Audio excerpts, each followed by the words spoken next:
Lawrence start. His last win was week 12 of last season. That's when it all came apart, and what looked like what could be a top seed became a team that missed the playoffs, and they still can't find that footing. The Texans get their 7th consecutive win following a loss. That's bounce back ability by C.J. Stroud and company. Texans wide receiver Nico Collins. It wasn't the prettiest. You had 12 team penalties today, but you guys also had 435 yards of total offense.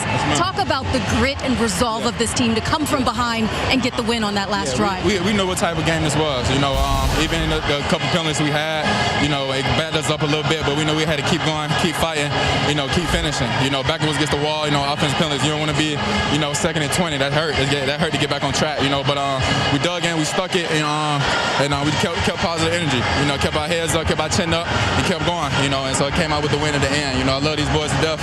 You know, I love going to work with these boys every day, stepping between these lines, man. You know, it's a blessing. Well, you've been leading the league in receiving yards this season, and then you balled out today with 151 receiving yards and a touchdown. Talk about the level you're executing at right now. I'm just having fun. I feel like I'm just taking advantage of my opportunities, just having fun with my brothers, man, stepping between these lines. I feel like you can't take advantage of these moments. You can't get comfortable, man. Just go out here and just be yourself. I feel that's my mindset every day. Just go out, just be me, and just have fun. You know, I'm glad I made off this field healthy. I'm glad we got this win. Most importantly, blessed to see another day, man. I feel like for me, just continue to be myself, continue to find, you know, room for improvement on my game. There's always room for improvement. I feel like I just can't get comfortable, continue to be myself, and keep being out here with my brothers, man, having fun. Well, you're fun to watch. Congrats on the win. Thank you so much. Thank you. How about what C.J. Stroud has meant to Nico Collins' career? True that. Most games with 300-plus passing yards, 2+ passing touchdowns, and a clean sheet of INT. C.J. Stroud, 5 such instances since the start of last season. Shall we speak in an absolute? He's good. Nico does. Back in the mix alongside Ryan Wilson, Joe Musso, your host. And Ryan, I know you comb through these Steelers with a very scrupulous eye. What did you see in this game? Because I look at that box score and it does not tell the story of what Justin Fields struggled to do throughout this game. Did you see a performance that matched the numbers at the end of the day? I think Stat Stuffing is probably right, and you know this has been a recurring theme for the preseason and now through a month of football in the regular season with Justin Fields. He struggles with the center quarterback exchange. It happened early, it happened late. That's not why they lost. I think they lost because I said as soon as Joe Flacco came in, this game is over, because he came out there spinning it. So I think Justin Fields is doing what they want him to do. The fumble in the middle of the field, you don't want that. But for the most part, he's taking care of the football. The running game gets going, incidentally, with Cordell Patterson, but not with Najee Harris, who averaged fewer than 2 yards per carry. But I think you feel pretty good about how they're managing the offense with Arthur Smith. It's not going to be sexy. It's not going to be fun to watch at times. But I think this is who Justin Fields is, and you have to be able to support him both offensively and on the defensive side of the ball. And there were no answers for Joe Flacco defensively. And that's where I want to go, because Justin Fields in this form is the best form of Justin Fields we've seen throughout his entire career, outside of glimpses there with the Chicago Bears. The defense is what didn't come to the table, especially early in this game. Where did you see the disconnect there? Because this is a team that gave up more points in the first quarter than they did in any game total this entire season. Yeah, I think they were down 17-0 at one point, and it started with Anthony Richardson and the run game. The first throw of the game was a great ball by AR5 that just cleared the underneath defender, and it sort of went from there. Michael Pittman had a huge day. Jonathan Taylor got things going. Anthony Richardson looked good running the ball until he took one too many hits, which also feels like a recurring theme. Got smashed on the hip by Minkah Fitzpatrick, came out for a couple snaps, came back in and took a headshot, and that was his day. We saw Joe Flacco come in after that. So I think the tone had already been set, Joe, with AR5 in there early on, the balance between run and pass. And once Flacco came in, he was slinging it, and there's nothing you're going to do to fool him. And he was unfazed. 2 touchdowns, and it made it look easy at times. If it's going to be as well, we'll bring you the latest news when we have it on Anthony Richardson. But are you seeing through 4 games a different approach, at least physically, by Richardson? He and Will Levis suffer from the same issue in terms of wanting to be the biggest, baddest dude out there. And while they're built like they're the biggest, baddest dude compared to 99% of the population out there, they're at about the 50% mark, maybe a little lower for AR5 when you see him. But the issue is this: you cannot take hits as a quarterback, and it felt like early in the season Anthony was trying to do a good job of avoiding those hits, getting out of bounds, getting down. But sometimes in the heat of the moment, for lack of a better phrase, the meathead takes over, and you're trying to bulldoze guys for the extra few yards, trying to get the first down and get into the end zone, and that feels like where we are. And the physical gifts are unquestioned. He is such a special talent. He's a great person.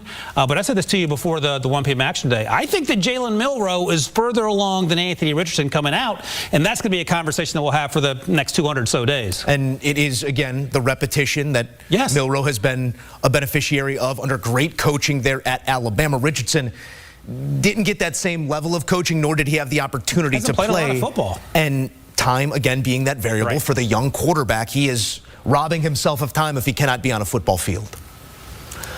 We got plenty more here on CBS Sports HQ. Game Day Scoreboard rolling on as it all came down MetLife as the Jets really pushed their food around in the first half of this one to hang around. This is a Denver team that was led by Bo Nix, who had negative passing yards in the first half. Now, we are happy to inform you he finished with 60 and a touchdown on the day, but I don't know, can you give out 2 losses?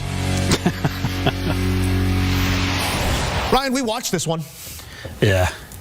We watched this one. I don't know outside of the tri-state how many people watched this one, but they did not miss a whole lot.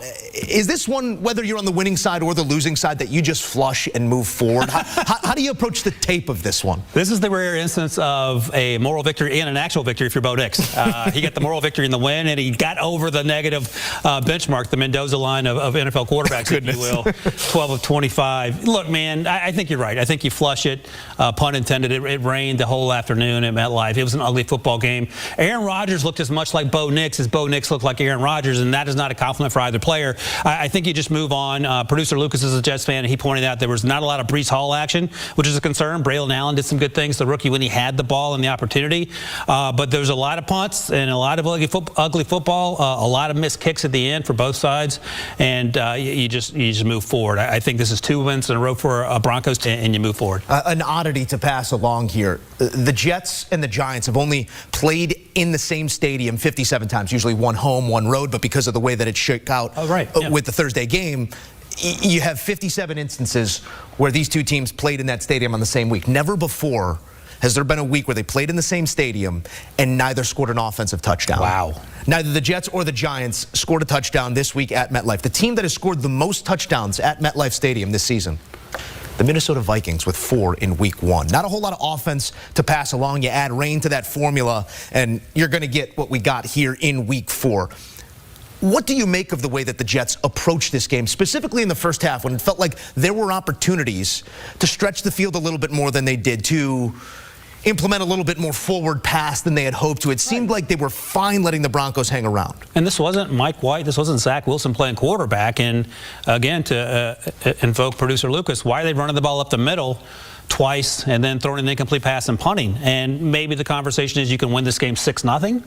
Well, you lost 10-9. So I think the lesson there is, I don't want to put this on Nathaniel Hackett because he's as much the OC as Aaron Rodgers is, but I think you have to understand that in the NFL, any given Sunday, to use the cliche, and instead of pushing your feet around, as you put it, and that's a pretty great way to put it, go after them. What's the worst that can happen? You throw a turnover and then it's a 3-and-out because we saw that the Broncos can't move the ball. To your point, Bo Nix had negative passing yards in the first half, and that's pretty tough to do at any level, but he managed to do it where they're not even counting sacks, negative yards. So I would have liked to see a little more adventure in terms of being adventurous and pushing the ball down the field, a little more understanding that you can take chances against a good defense but a bad offense in Denver, but that wasn't the game plan, and it ended up costing them. The narrative changes 60 minutes at a time in this league. Everybody riding high, feeling good after Rodgers spins it in prime time a week ago.